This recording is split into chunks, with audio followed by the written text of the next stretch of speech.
Ha! So yes, good morning. Yes, it is good morning because I'm in my pajamas. But you know what? Who cares? I'm the teacher. I'm not gonna answer any questions on why I am in my pajamas because it doesn't matter. I'm gonna teach the class. However, I'm gonna teach it perfectly. So today we're gonna learn about the 2000s, the decade 2009, presented by, of course, Edgardo Altamirano. And so, 2000s were a decade of tragedy, but as well a decade of happiness and success. Let's begin. So, any of you know what this is? Okay, it is, fun fact, Y2K. So yeah, the 2000s weren't really how can I say, people weren't really looking forward to the year 2000. Why? Because they thought that the world was gonna end. So it really wasn't. They thought that conspiracy theorists started to say that computers will create havoc and chaos when the year 2000 reaches, because it was a new millennium, and they thought computers wouldn't adapt to the new decade, to the new millennium, which was 2000. So people started saying, "Oh no, computers, they're gonna go insane," and news articles, Time magazine started reporting it, and people actually bought it. People actually bought this theory, and they started preparing digging caves and digging shelters. But in the end, nothing happened. Thank God, and once again, the world didn't end. So slang of the decade, slang. The 2000s were a year of funny slangs, and so we had Barney bag, which meant gigantic purse. We had rent, that meant parents. Newbie, a newcomer or someone inexperienced. There was also peeps, which meant friends and people. And there was selfie, which is a photograph. I mean, we all know what a selfie is. Come on, let's be serious. And so, there's Woody, from Toy Story. You don't know who Woody is. He's taking a selfie, of course. Probably gonna send it to Buzz Lightyear. You never know. So now we move the major events of the 2000s. So of course, we begin. We begin. 2000 United States, of course, the best election ever, the 2000s United States presidential election, one of the closest and most controversial elections of all time. And so you might be asking, why was the 2000 U.S. presidential election controversial? Was to know, electoral vote and popular vote.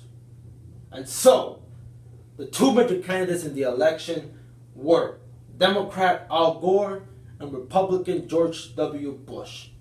Al Gore served as vice president under Bill Clinton. And George W. Bush was the governor of Texas. He was, of course, the son of former U.S. President George H.W. Bush. However, despite this, Al Gore was the favorite. A lot of people thought that Al Gore was going to win. But some say that this hurt him. Some say that not bringing in Bill Clinton to his campaign rallies, to his speeches, actually hurt him. But the reason Al Gore didn't bring Bill Clinton to his campaign rallies or speeches is that Bill Clinton was coming off the very controversial Monica Lewinsky scandal. And so, Al Gore wanted to distance himself from Bill Clinton. And so some say that helped him, some say that hurt him. It's for you to decide. Bill Clinton, however, was still liked by many people and is still considered one of the favorites. Even after the Monica Lewinsky scandal, he's still considered one of the most likable U.S. presidents ever. So, on election day, Florida, a major state, became too close to call and was declared undecided. Bush was declared the winner of the state the next day, but his lead was so small that Florida law required a mandatory recount. And so, after more than a month after the election, Congress halted the recount. And people, the US citizens, didn't find out who was the president-elect until more than a month later. I mean, the election took place November 8 or November 7, I think. And they only found out until December 10 who was the president. And so, of course, as we all know, Bush became president, and he therefore became the 43rd president of the United States. And if you're asking yourself, oh God, if you're asking yourself, how much was Bush's lead when Congress halted the recount? Well, he was leading Al Gore by 537 votes. And so, what's still controversial about this election is that what would have happened if Congress didn't halt the recount? Maybe Al Gore would have won, or maybe Bush would have still been the winner, but we'll never know. Also, what was controversial about this election was that Al Gore won. Technically, he won. He won the popular vote by a margin of 500,000 votes, which is 500,000. And so technically, he won the popular vote, but he lost. he lost the election, and so that's what many people say. Al Gore won the election, but lost the presidency. So that's why it remains one of the most controversial elections, just like the one we just had, where Hillary Clinton won the election. She won it by a margin of more than 2 million votes. She won the popular vote, but of course, the electoral vote, again, sided with Trump, and so he became president. And after that, people are starting to say, wow, we have to repeal the electoral vote. It don't work. So yes, we'll continue. Sorry, that was my doorbell. And so yes, of course, the September 11 attacks. I'm just gonna answer this right now.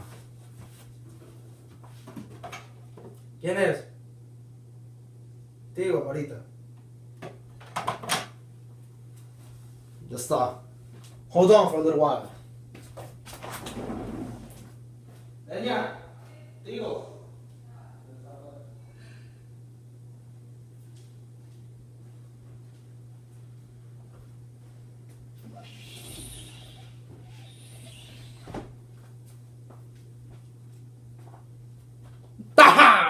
So yes, let's begin.